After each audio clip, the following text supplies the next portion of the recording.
I'm Luke, Bike Shop Manager here with Competitive Cyclist. Welcome to our road cycling guide. Today we're going to be talking about the bike behind me, the Pinarello Paris. Most of you who are watching this are probably aware of Pinarello as a brand, but for those of you who aren't, they're one of probably the most famous road cycling brands out kind of on the market and building bikes today. They built their first bike shop and first bike in 1952, and they won their first Grand Tour in 1975. So 23 years of progression is pretty darn good. They're still being ridden by some of the top teams in the Pro Tour and Continental Tour today. And in the last 10 years, they've won huge races like the Tour de France and the Giro d'Italia.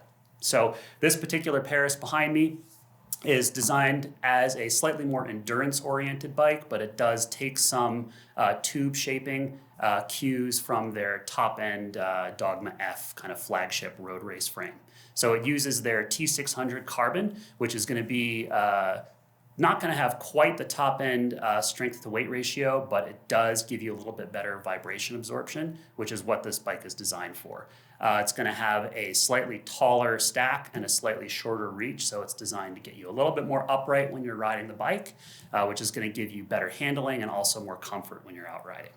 It's got wider tire clearance than their road race frame, which is going to give you just a slight increase in rolling resistance, but really, really good capability should you encounter a chip seal or even some light gravel roads. Kind of what does this mean for you as the rider? This is a bike that's for somebody who doesn't necessarily want to go out racing and eke every last watt they can out of their bike. It's for someone who just really enjoys the ride and maybe doesn't even bring a GPS with them, just kind of starts riding and isn't worried if they encounter some nasty roads or some kind of big hills.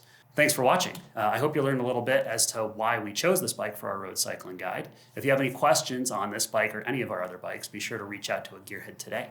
If you like this content, be sure to like and subscribe and leave a comment down below. We'll see you out there.